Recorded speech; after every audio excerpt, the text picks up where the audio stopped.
Hi, everybody. Thanks for joining us today. I'm Katie Wagner. I'm the president at KWSM, a digital marketing agency, and we appreciate you being with us for our webinar, Driving Growth with a Nearbound and Community-Led Go-to-Market Strategy.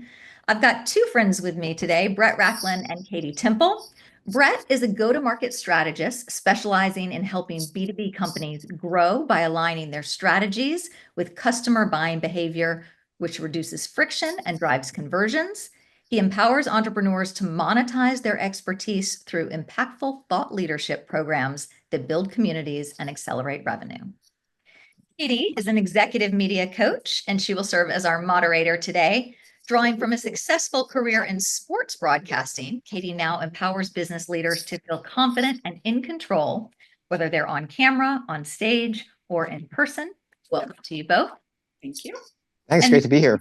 Yeah, good to see you. And those of you that have been following KWSM, you know that we are a digital marketing agency specializing in lead generation, and much of that lead generation is based around Nearbound go-to-market strategies.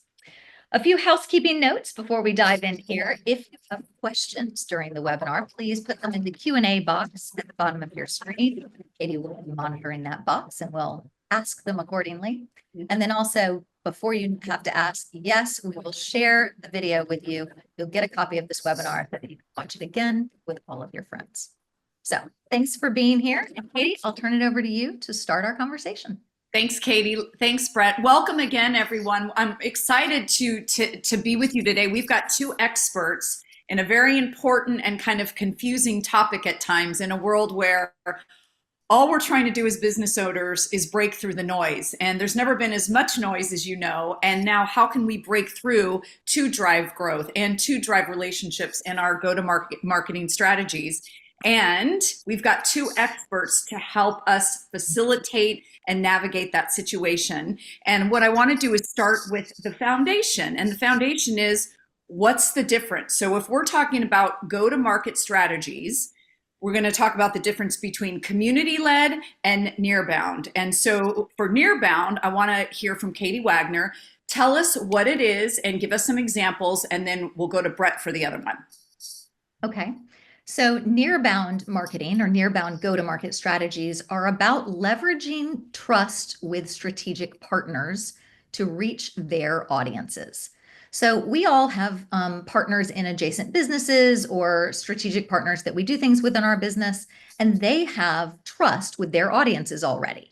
And so if you co-market with those people and you go to market through them, you reach their audiences, and the trust they have with that person translates to you and your products or services. And the simplest way to think about it is actually what we're doing right now, which is a webinar. So Brett and I are colleagues. We have adjacent business expertise, and we're going to co-create content together today. We're going to do this webinar, and then he's going to send it to his audience, and I'm going to send it to mine. And my audience has trust with me, hopefully, already, but they're new to Brett. And now they're going to learn about Brett through me, which should build his trust in their eyes. And it feels a little crass to be talking about it while we're doing it, but I think we don't realize how frequently this happens in our world. You know, when we need products or services, we often ask friends for referrals, and that is Nearbound. It's leveraging partnerships and relationships to get leads. Perfect. Thanks, Katie. So other opportunities would be maybe creating an event together and then sharing distribution lists, et cetera, et cetera. And I think you all understand the importance of the network, where you need an attorney, or you need someone that does marketing, or you need someone that does PR or coaching. And instead of taking all the time to go through, get online and find the right person, you find your trusted partners and say, who do you got and how can they help? I love it. Okay, Brett, let's talk about community-led, your expertise. Tell us what that is and give us some examples. Sure, Katie, thanks. And just to piggyback something that Katie had said as well about Nearbound, what's really interesting about the fact that from a referral standpoint, buyers often ask their friends, colleagues, and partners, who they would recommend for things. I've done hundreds of buyer interviews over the past 10 years on behalf of my clients. And I often ask the question around, what information resources do you trust when you're looking for such and such solution? The number one answer is referrals, is my friends and colleagues. And the fact that so many people aren't necessarily taking advantage of that is critical, because I think that we've been conditioned to do more traditional go-to-market motions, such as inbound and outbound, because that's what's out there. And that's what leadership thinks that they need. Or even as a business owner, you may be just looking at what's going on out in the marketplace. It could be measurable. That's what we start with. And when you think about nearbound strategies or a community-led growth strategy, which I would call maybe a brother from another mother, type of example, is that they're both trying to really build communities around the problems that you solve to generate sales. Nearbound's doing it more from a partner-led perspective, and where community, it's doing it probably more from a customer or target customer perspective. So when you think about building a community around the problems that you solve, and I can use the examples of kind of our businesses around marketing. We work with companies. We may work with small businesses that are, or small, medium-sized businesses that do things in the professional services areas. And those businesses are all in very competitive environments.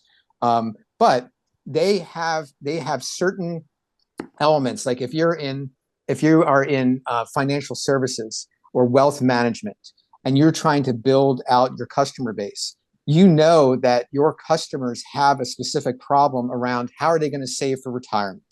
And if you think about what's gone on, just look over the last 5 years from the pandemic to now with some of the uncertainty in the marketplace, there's a lot of issues that people who are in their 20s, 30s, and 40s, the real target audience of a wealth manager, is really looking to help solve those problems. So think about if you build a community, whether that's through using email as a primary distribution channel, or doing it through something like Slack, or even a more formal community platform like Higher Logic, you're getting your customers and your target customers together to talk about those issues, facilitate conversations. And you're doing that in an authentic way that is very much more helpful to your audience. You're not selling anything, but ultimately things are going to bubble up, and you're going to be recognized as an expert for fostering that communication that will ultimately drive sales. And we'll get into more specifics later about what that means, but that's ultimately the purpose of a community-led growth strategy.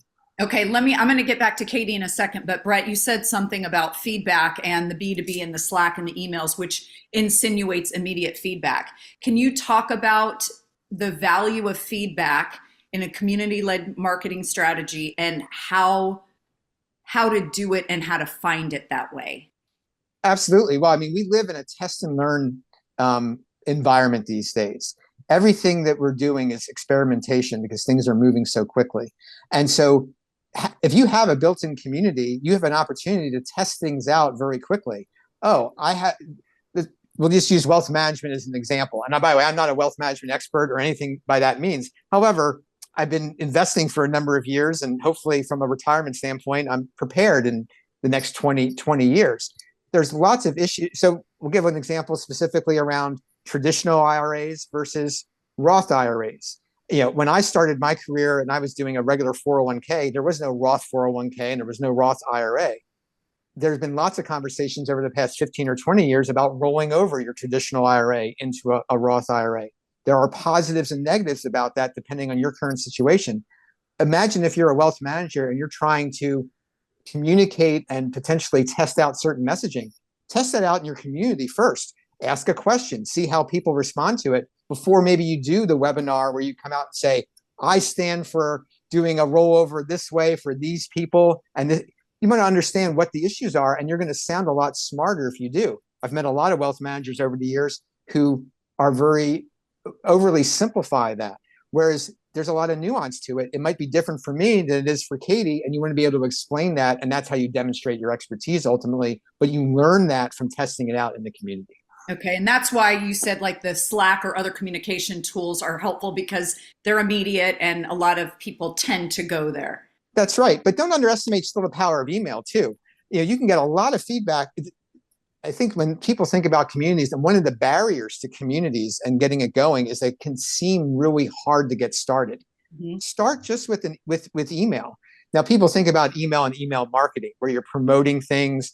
Not to say you're not going to have a call to action in this email, but your emails are pretty much would be value driven. So I'm going to start doing an email once a week where, let's say I'm interviewing other people in the community. I'm going to email Katie Wagner. I'm going to interview Katie Temple. I'm going to interview you about different things around maybe a similar topic. Let's talk about wealth management. Let's talk about some of the challenges that you've had in your careers, how you've overcome them. Maybe you've had to, maybe you've lived in one place and you moved to another place and you moved from a less expensive place to a more expensive place. What did that do to your saving? How did that put you behind? How are you making up for it? Those are interesting things that people want to know about in your email.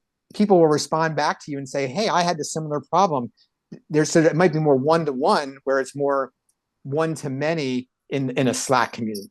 Got it. And you can see and I'm sure for those listening to the webinar, you can see that slowly but surely the trust is growing there. Katie, Yeah. let's talk about you. Yeah. Can I jump in for 1 second on what Brett said? Because he's talking about building a community through email and sending out this once a week interviews. But what he's doing, this is how they're related. What he's doing by interviewing you and me in his email is actually Nearbound. He's leveraging us as partners in building his community. And so That's right. these really are two interconnected marketing strategies we're talking about here. Okay, Katie, that's great. That's a perfect example. And tell us a little bit more about how somebody would want to find their community besides the emails doing Nearbound. Yeah, I mean, I think the easiest way to think about it is to really picture your target customer, your target client, and think about who else do they interact with, right? Who do they already have trust with? Who do they already have relationships with? Because what you're trying to do when you're picking partners or people that you're going to leverage these relationships with is looking for crossover. Who do my clients also need?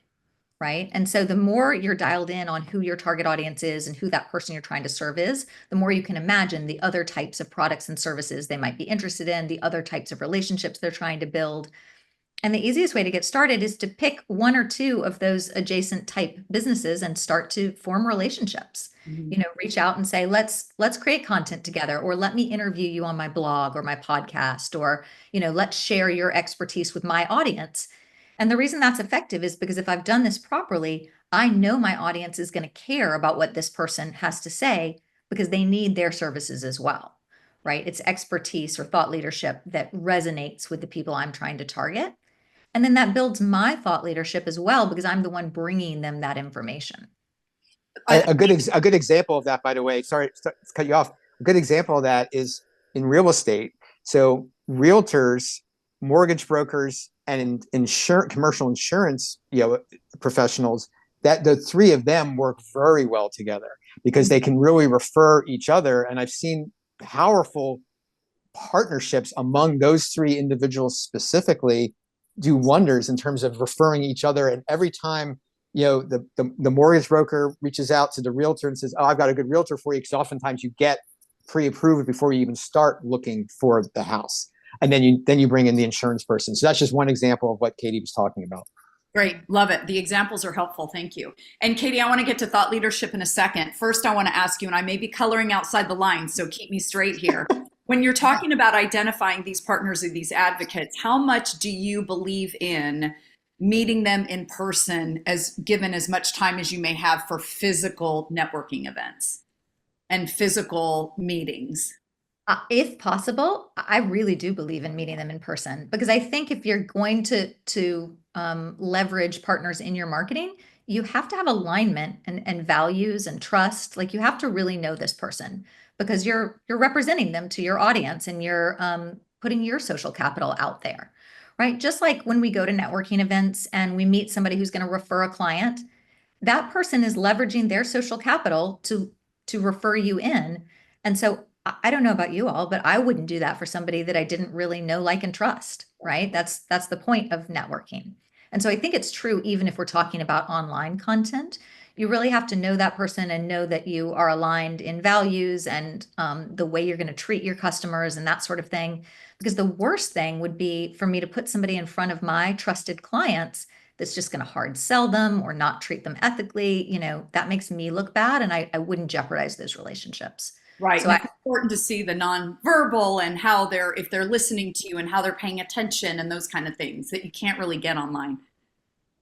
yeah, and sometimes that may not be possible, right? We're in a Zoom world and we're spread out across the country. Even the three of us are in three different cities right now. But But I think the more you spend time together and get to know them and really ask hard questions, I think that's important for building these relationships. Okay, let's hit the thought leadership because that's important. Talk about how you're seeing the role of thought leadership in marketing and why it's important to drive growth. I think thought leadership is crucial in marketing these days. And by thought leadership, here's how I define that, right? Somebody who has deep expertise and a strong point of view. So thought leadership is not just about knowing a lot about your topic. It's about having a strong point of view and understanding how you feel about it and putting it out there. And I think that thought leadership, and Brett, I'll let you speak about it in a minute too, is really tied to both community-led and nearbound go-to-market strategies. Because in nearbound, which is my area of expertise, you're really putting your thought leadership out there in front of your partners' audiences, right? You're trying to leverage your areas of expertise and bring in partners with their areas of expertise to basically combine to add more value for your audiences. And that's the way it works best when you're teaching them things and you're bringing in partners that are really elevating what you do and making a better experience or a better knowledge base for your clients. So I think that's really important. And Nearbound isn't just about other businesses. Like you can make strategic partners out of your own clients. If you have happy clients and you tape testimonials or have case studies with them, those are Nearbound marketing materials. Because if I take a happy client that's an attorney, let's say, and we create a case study about how we've helped them, and then another attorney in the same practice area sees that and says, oh, they could probably help me too, that is leveraging my client to reach a similar audience, right? That's also Nearbound. And so I think thought leadership and also creating that proof of concept that you really have the authority you say you are and the credibility there. Love it. I, Brett, I agree, Katie. I would add one thing to how you defined thought leadership. I would add the word new, and from a point of view. You said strong point of view, and I would say also something that's new. I think Yeah. one of the things that there's, especially in B2B, but that I'm seeing a lot of is that I'm seeing not enough people are talking about saying that they're doing thought leadership, but they're really not. They're really repeating other people's ideas, or they're not being bold enough with their approach. And I'll give an example, and it's an older example, but I think it works. So we're all familiar with Salesforce.com. When Salesforce came out, okay, and this is dating myself 25 years ago, 26 years, I think it debuted in 1999. Salesforce, this was before the cloud was even a term in terms of being commonly used. But Salesforce was in the cloud. I mean, it was referred to as on your online CRM. That in itself was very bold and new thought leadership that was out there. And that when you do thought leadership, you have to be willing for people to criticize you. If people aren't criticizing you, it's probably not thought leadership because it's creating a new world. The old world of CRM was on premise and you were tied to your network. You might log in and log out types of things, but you were reliant on that. My contacts are there. This is where my customers are. You're mean I'm going to put that online? Huge risk at that time. That was significant thought leadership. In fact, at their first conferences, I think they used to have the old Ghostbuster T-shirts with the word software written in a circle with the red line through the word software because they were essentially anti-software. I mean, that was the villain of their story, but that was very compelling.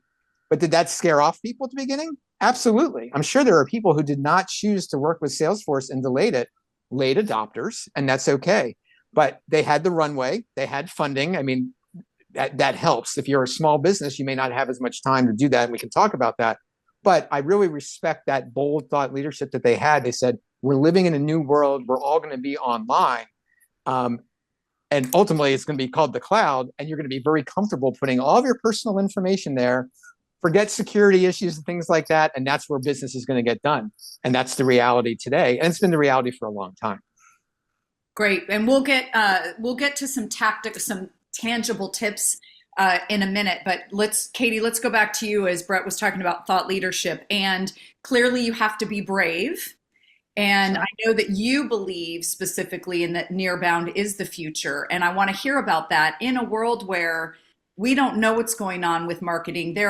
Everybody is saying things that are different. We can't trust AI, but we can trust AI, but we can't trust Google. But if you watch the algorithms, you really can't. And it's just it's bigger, more vast, and louder. And yet here you are sitting in your thought leadership and your success with your company. So jump on that soapbox and inspire us a little bit about how we can break through all of this noise and feel confident about what we're doing here. Well, thank you. And yeah, now I'm worried that Brett's going to judge me and see if this is really thought leadership, but I'll try.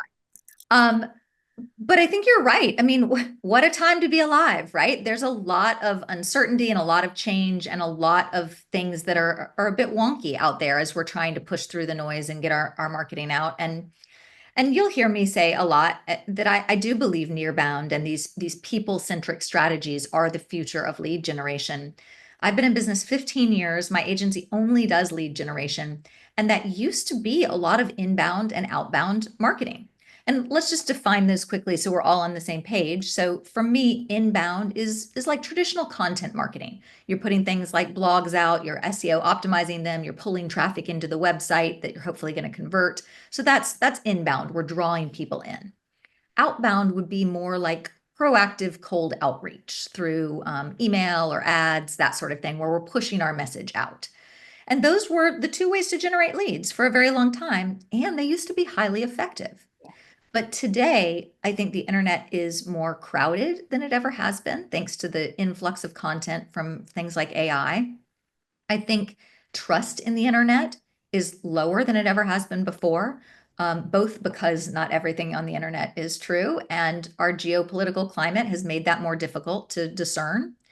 And so there's this lack of trust in things we read online today that we haven't seen in the past.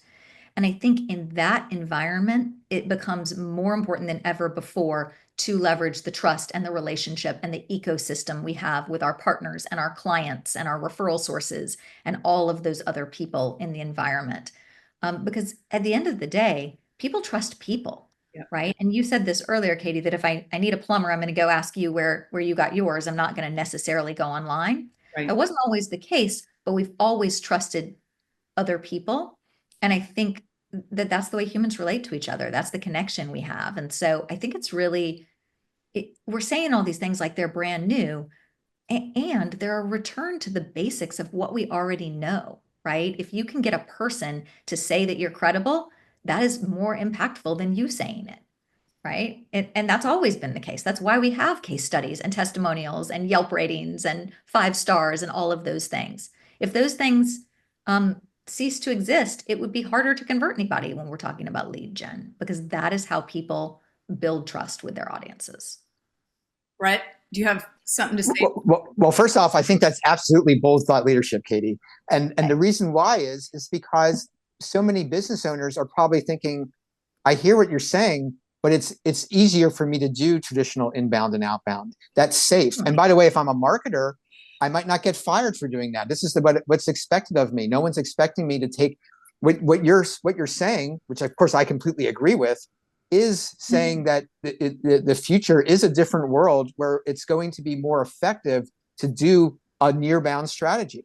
And that is bold thought leadership. That's critical in terms of being able to connect more effectively with your target audience and be more trusted throughout. So I think that's absolutely critical. And that, community and Nearbound, this is where they really kind of join together, because the opportunity is great because you're really incorporating elements of inbound and outbound to support the Nearbound community strategies. You're going to use digital advertising, for example, to promote your community. You're going to use AI, for example, not in terms of necessarily generating content, but more to surface the important trends that are bubbling up in the community conversations that may not be easy for you to see visibly just being a part of the community, because especially if you get to a larger community, there's so much information going back and forth. You need an assistant to help you do that. So that's where AI can really be beneficial. Obviously, you still want to verify that, and you can still test those things out. But if you see certain trends going on faster because AI can help generate it for you, and then you're creating content to go feed back into your community, back into your partners, to then connect with your target audience, that's going to only make it stronger. Great, Brett. Let's stick with you. Let's go back to the brave phrase, the brave vibe in marketing. And you mentioned leadership team. So say you're somebody and at a company, and you want to use this community-led go-to-market strategy, and you're trying to convince your leadership team. What are some of the key metrics or numbers that you can create or find in order to support taking the risk? Oh, great question. And this is probably this whole conversation we're about to have is probably the most important conversation for this webinar, because this is where it can all fall apart. Actually, okay. First off, you have to go into doing a near-bound and community-led growth strategy. Any program like that, you have to go into it with what are your expected results. Okay, if I were getting ready to run a marathon, I have to have an expected result. It could be simply, I want to finish the marathon healthy and happy in the time frame that allows me to get the medal, which could be 6.5 hours, which is totally appropriate. If you're more competitive, if you're a stronger runner, it could be, I want to run it in sub 4 hours. In community-led growth and Nearbound, what are your objectives? You have to identify those objectives up front, and you're going to have some near-term objectives and some longer-term objectives. Obviously, sales is going to be ultimately something that you're going to want to point to. But in the near term, you want to look at things like engagement. Okay, what kind of traction are we getting from putting a program like this? What type of content are people talking about that are generating the conversations? And how much are those people leading back to looking at our information? Is this actually making an impact on our particular business? But I'll give you an example. Let's use. I'll give you an example. It's kind of the idea of, let's use KWSM, Katie's business. Okay. And if I were working for Katie, and let's say I was, an account director at Katie's organization, and Katie's tasked me with not only working with the clients I'm working with, but also need some fresh marketing approach for the business. How are we going to market more effectively? Okay. And I came back to her with a combination community-led growth near-bound strategy that incorporated both of those activities along with some other go-to-market motions, but primarily with a focus on that. And I came back to her and I would say, we're going to go create a Slack group. We'll do it very simply in Slack. We're going to include all of our customers, and we're going to invite, and let's just use even like the followers of her LinkedIn of the company. It's about a little over 3,000 followers. Let's just start with a goal of getting 10% of those. Okay, we started with 300 people in a Slack community of our followers that included our customers and target customers as well as partners. And we're going to talk about these particular issues. So AI might be one of them. Okay, how are you even using AI to generate marketing activity and to generate marketing results? That's maybe the beginning topic that you would start with. I would be talking to her about that. Here's the what, but then here's ultimately what we're looking for. We're looking for this type of engagement in terms of this many people participating in the community. Of the 300 people that we ultimately get from the 3,000 invites, we get 10% to be part of it. And then we want maybe 20% of those to be active in the community and see different channels in Slack on different topics going back and forth on a monthly basis. We're going to need, by the way, a community manager to help moderate this session. And we want to use some AI to help generate some of the information there. To take it a step further, this is where the future comes in. Okay, one of the things that we will probably talk about on this webinar is when you think about incentivizing people to participate in these things, especially when it comes to partners. Now, some people will say, oh, you can incentivize them with money. Well, interestingly enough, one of Katie's new employees, Rachel Simon, who I've known for a number of years, had me read a book about 7 or 8 years ago about word of mouth marketing. Some people are incentivized by money, but others are not. They're incentivized by authority or other issues. So you have to figure out what's going to work for them. So imagine a community, if I'm pitching you, Katie, on this, imagine a community where you're using something like an NFT. Gary Vee talked about this, not the NFTs that are going to go for $1,000, $1 million, and then back down to zero, like the way they did in 21 and 22, but an NFT that can kind of track your credentials. So imagine if, Katie T, you're in the community, okay, and you're also in other communities as well. Let's say you had an NFT that had your credentials in it, and you were able to you were participating greatly in this community for KWSM. You could be awarded certain credit as part of that, and it goes and sticks with you in that NFT. So it's on the blockchain, and you have the credibility that's there. You, by the way, you could also earn credit in other communities potentially with that down the line as well, which is only going to strengthen your credibility and make you want to participate in these types of conversations more effectively. Then KWSM, for example, also can award you with the idea and saying, "Hey, we go to HubSpot's Inbound conference every year, and we want you to come with us because you've earned enough credit as being part of our community where you're going to come and be there, and we're going to give you, this is where the dollars come in, but it's not dollars, we're just giving you cash. We're giving you an invite to be a part of, you can come to that event on your own. And maybe you have a speaking opportunity there. All of a sudden, your speaking opportunity not only impacts you and benefits your credibility, it benefits KWSM. You're speaking to an audience there about an interesting topic, and some of those people in that audience are interested in solving these types of problems. You may win business from that, and KWSM wins business from that. That's a force multiplier that's greater than anything that you could have done without the community. So that's an example I came up with last night and thinking about preparing for this webinar. I think that's a really interesting future of using modern technology. I'm not sure where communities are really up on doing that. It's probably going to look a little bit different, but that's okay. That's where I see the future going, and the impact of a community-led growth and Nearbound strategy could really work. Yeah, and those make sense, right? The tangible things for people to think about: exposure for other people through different distribution lists, referral fees, to your point, the NFTs and the speaking opportunities as they get bigger and bigger and bigger. That's right. And like many people would incent people today with like a Starbucks gift card. It could be $10, it could be $100. That does nothing for me. Like I mean, I'm not saying I wouldn't like it, but I don't particularly care about that. I do care about that, what I just suggested. I would love to go speak on Katie's behalf at HubSpot, or an event, or even a smaller event of that nature. Just even being part of the webinar, this webinar is a nice invite for me. That's important for me, and that's why you have to get to know what people, you got to tap into that. What's interesting for them? How are you going to help deliver value for them? Is ultimately going to be a win for everyone. I love it. Yeah. Katie, you're up. So talk about, the metrics. I mean, you're a lead gen specialist, and Yeah. metrics is what sets you apart. We have to drive revenue or else our clients don't stay. So Correct. absolutely. And I agree that what Brett's talking about is those markers of the right things happening with engagement and that sort of thing. But I think when we're looking at a Nearbound campaign, we're measuring how many leads come in, right?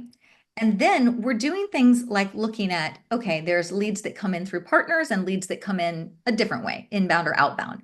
What are the sales cycles in those two types of leads look like? Is it a shorter sales cycle when we come in through a partner? What does our close rate, our win rate look like? Are we closing more leads if they come in through a partner, which is typically the case, right? We typically find that leads that come in through Nearbound are warmer leads. They're easier to close. They take less time to close. It doesn't mean that inbound and outbound leads aren't effective. It's just A, harder to get them, and B, sometimes harder to close them.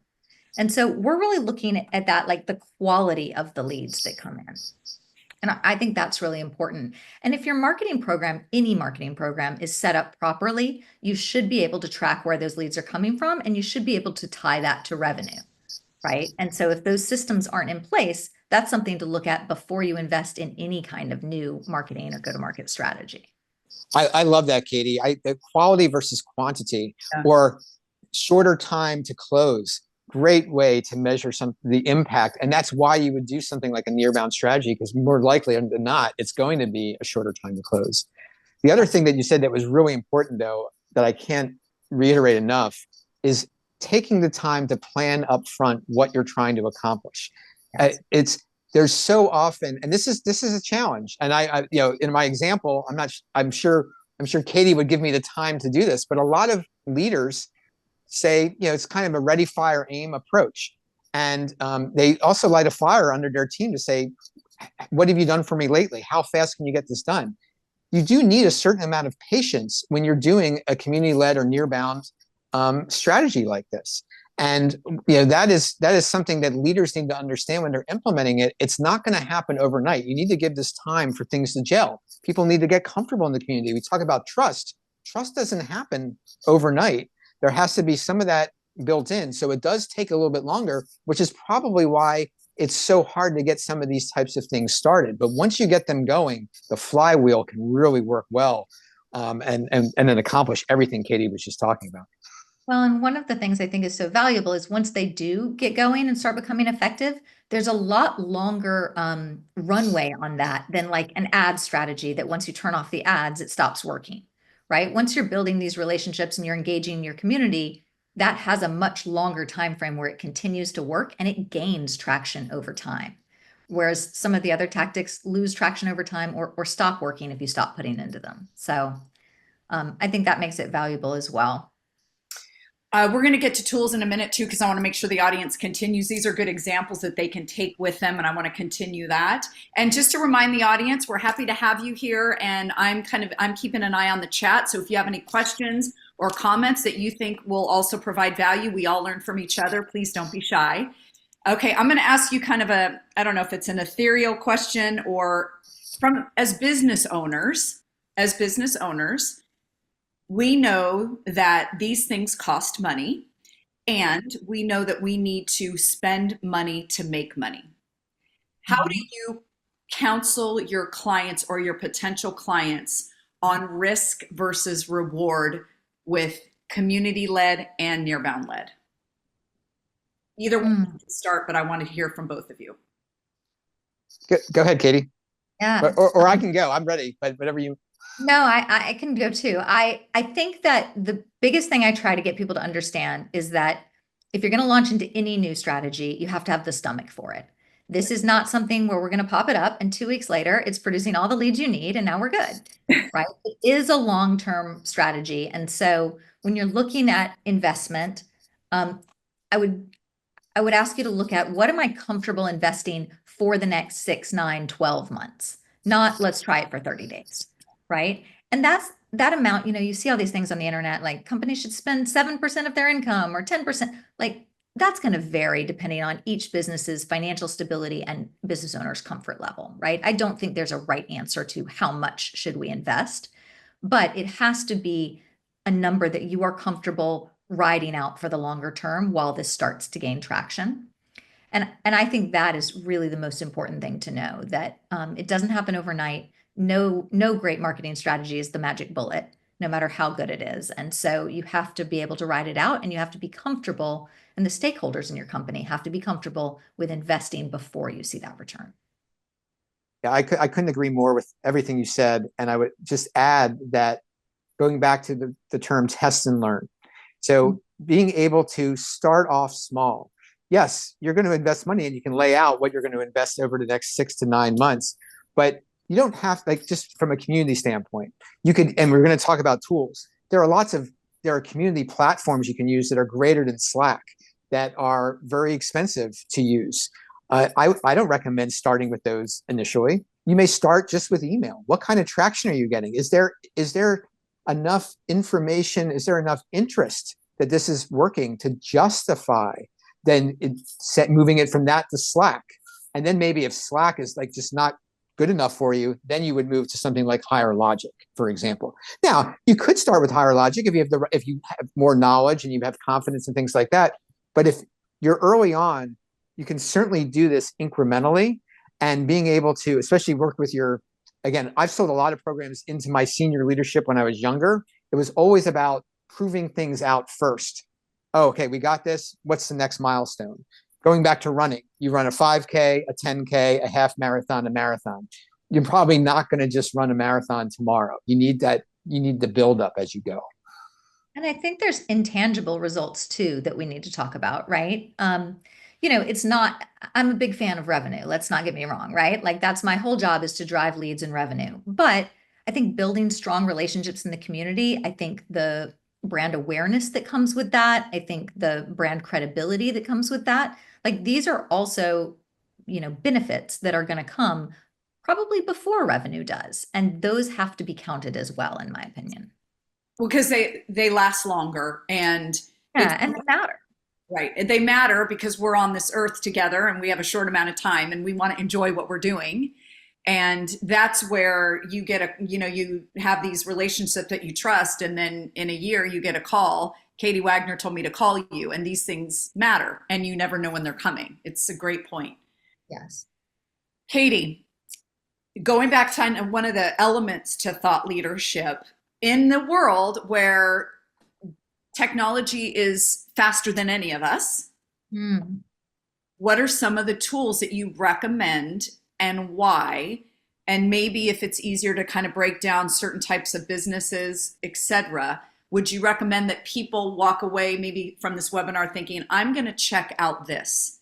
So Brett's talked a lot about Slack. So maybe people will go check out Slack, and Brett, we'll get to you after this. But what are some tools, knowing that you feel like you're comfortable with the way that marketing's going, would you have these people look at? I think some of the most valuable tools are the ones that give us more information about who's engaging with our websites typically. So one of the things that we're really big fans of is IP detection on the website. So at KWSM, we install IP detection software, and there are many out there. You can Google it. Um, on all of our clients' websites, because even if somebody doesn't convert, we want to be able to know that our relationships and our marketing efforts are driving the right traffic to our website. So, like one of the things, one of the categories that we work with a lot is manufacturers, right? Manufacturing and supply chain. And we track what manufacturing companies are visiting our website. How long are they staying on there? What are they looking at? Now, those people may not have filled out the contact form yet, but we know that our website and our content is resonating with them because they're coming, they're consuming the content. And that tells me our marketing is on track, even if they haven't converted yet. So I think there's a lot of tools like that, like Google Analytics, even heat mapping, something like Hotjar that you could put on your website to see how people are using your website. Because in any given marketing program, conversions are going to depend, they're going to be the most important part, right? So anything that allows you to see how people are using that website, which is the hub of your campaign, and how close they are to converting, that's going to be helpful. Um, Other things I get asked about a lot is like, um, I don't know, content management systems, automation, like things like HubSpot, things like that. I'm agnostic on those platforms. There are a million great ones, Pardot, SharpSpring, HubSpot. Um, and I don't believe every business needs to invest in those tools. And so this is a hard question for me because there is not a suite of tools that we say all of our clients need to have these things. A lot of it depends on budget and resources and what you really the benefit for you to invest, right? Like, can you do it with a MailChimp account and do email instead? Can you build community with a Facebook group? There are tools that already exist that cost very little that can be used in lieu of some of those larger automation programs. And so we're kind of big fans of starting small. Let's build the concept. Let's test and learn, like Brett says. Let's make sure we're doing the right thing, and then we can scale with it. Great, love it. Brett, and then by the way, Brett, I want you to answer this, and then we do have some questions from the attendees, which I'm excited to get to after. Yeah, I think, I mean, Katie covered so many, a broad set of tools. I mean, I agree with all the tool sets that she covered there. I do think the IP detection is really helpful because we're doing that as well with some of our clients. In fact, working with a boutique investment bank. So a lot of the individuals who are coming to their site, which is important, are their target referral partners. So the wealth managers, commercial bankers, those types of individuals, that's where they get the majority of their business. They don't have to add that much any more deals to have a hugely impactful year because the deal size is so large. So if we're adding new ones of those that think of them for the specific types of businesses that they help sell, we know that we're doing a good job. Those tools weren't available, a few years ago. So those have been really, really helpful to really see, is our content resonating with our target audiences? Great. Okay, let's see what we have here. Okay, let's start with you on this, Katie. How is Nearbound marketing different than placing an emphasis on growing your business through referrals, parenthetically, which has always been one of the preferred methods of growing your business? I think referrals are part of Nearbound. They're kind of like the OG Nearbound, right? So you're right. It's always been one of the most important parts of growing our business. We've always understood the value of one-to-one referrals. And I think of this as sort of magnifying that and sort of leveraging it on a larger scale because people that would be referral partners for you are great Nearbound partners. So if you ask me, like, how should I get started? I would think about somebody who has referred a client to you, has referred a good client to you. You know, they know your target market, and think about creating a larger thing with them, whether it's a webinar or a blog post where you interview them or an event. Co-create some content and have them send it out to their audience and you send it out to yours. That can be a great way to start a small Nearbound program. So I think it's very similar. Referral marketing is Nearbound, but co-creating content is also Nearbound, leveraging testimonials and case studies through your existing clients, using them as partners, also Nearbound. There are a lot of different iterations, but referral marketing certainly is one of them. And you've provided a lot of options, which is an amazing thing and a terrifying thing, right? In other words, because some people can get that whole paralysis by analysis, but it sounds like, all right, Yeah. let's find who our target market is, and then let's decide how we want to take that first step, whether it is creating a Slack or finding, meeting them in order to co-create content.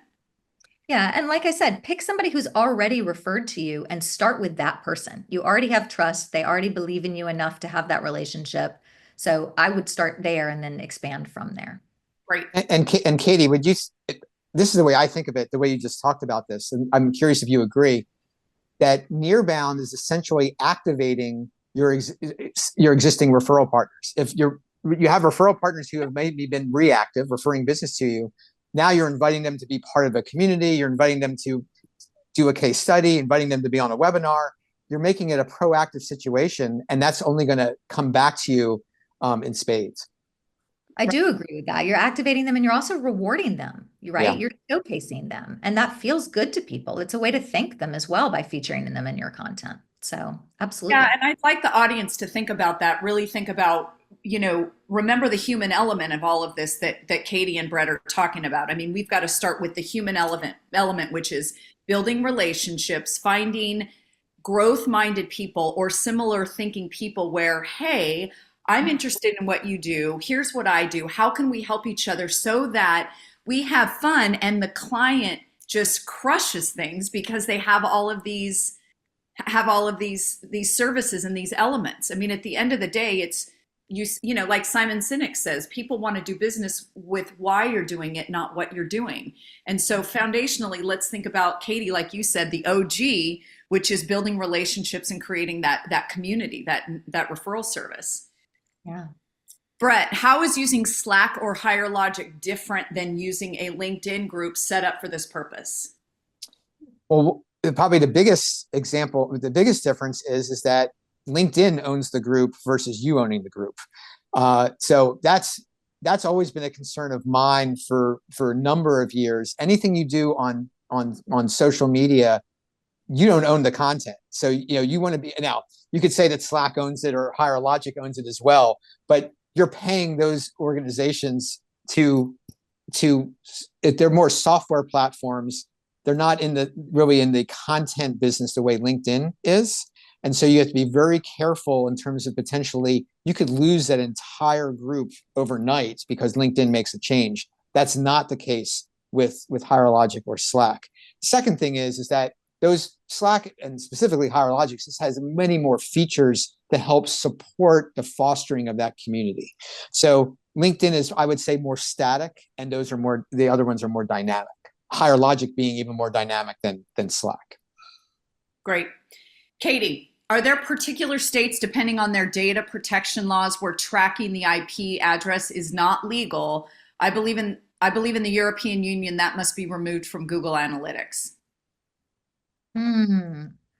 I can't speak to that with authority about the European Union. You may be right. I think I've heard that as well. We don't market for companies outside the US, and so it's not come up for us recently.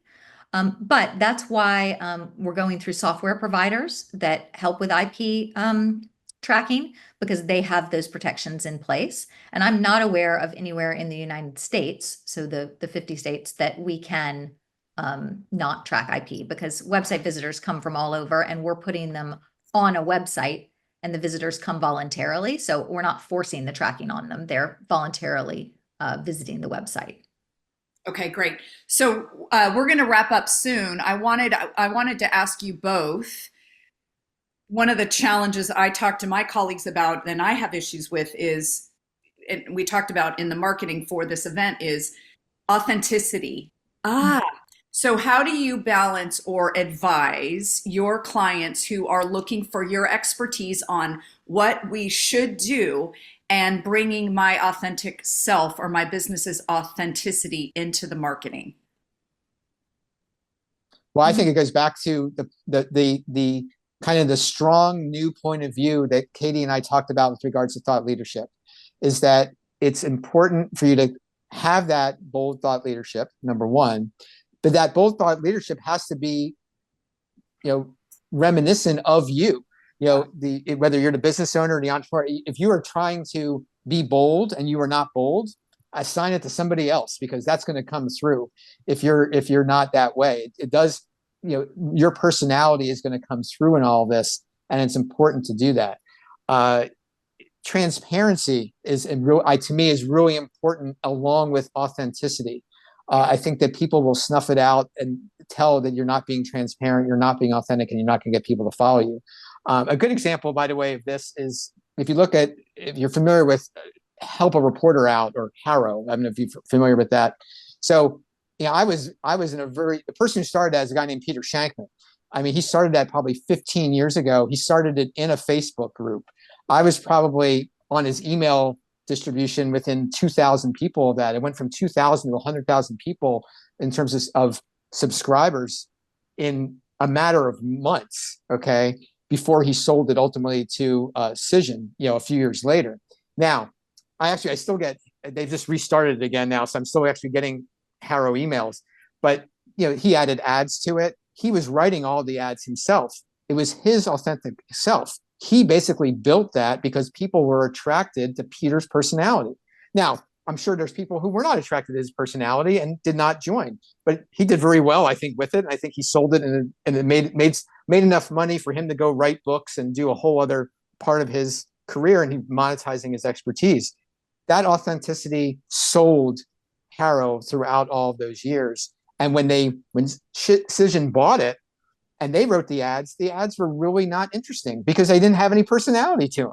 Okay. And I stopped looking at it. I mean, it was basically, that was it. I mean, I got a couple stories at it from a PR perspective, but in general, I became a non-user because it became less entertaining because Peter wasn't involved in it. Great example. Katie, thoughts on authenticity? Yeah, I agree with what Brett's saying. I mean, I think you can have a strong point of view for thought leadership, but if you don't believe it, it's going to fall flat, right? That's It right. has to be something you truly believe and stand behind, because, just being controversial or bold, as we're using, for the sake of it, doesn't tend to resonate with people. And you're going to get, ideally, if it's good thought leadership, you're going to be talking about this a lot. You're going to get asked about it. You're going to be interviewed. And if you can't really live and breathe it, it's not going to resonate with people. And so I think, rather than trying to say, what can I say that's bold and different and new, it's really thinking about, where do I see my industry going? How have I approached my business in a way that might be different from other people in the industry? What do I truly believe about the reasons I do what I do? And that has always worked for me to discover my point of view, is being quiet and really spending time thinking about why I do what I do and how I got here, right? And That, Katie, that, I'd like to double down on what you just said, because one of the things I really work with my clients on is getting really clear on your why. And if you can get really grounded in your purpose and your why and how it connects to your business, whether it's something happened to you, one event, or something that you learned, and why you do it and how it benefits your audience, then you have less of a chance of kind of going for the shiny objects, right? That's a great point. Before we close up, do either of you have any final thoughts? just one thought on what Katie was just talking about, because I couldn't agree with her more on that. And you do have to believe what you're saying, but you also have to be willing to take criticism for it too, because not everyone's going to agree with you, and that's what you want out there. But you need to be resilient. So Bill, because anybody, if you have something that's creative and interesting, and you have your why, as you're referring to that, Kate, which I completely agree with, your why is different from a lot of other people's, and there are people who are going to say, "Oh, that's not how you should do it," or "I don't want to do it that way," and they don't want to come along, and they'll criticize you for that, and you just have to be willing to rise above and just keep staying focused on carrying through with your communication and what you really think, because you really feel passionate about it.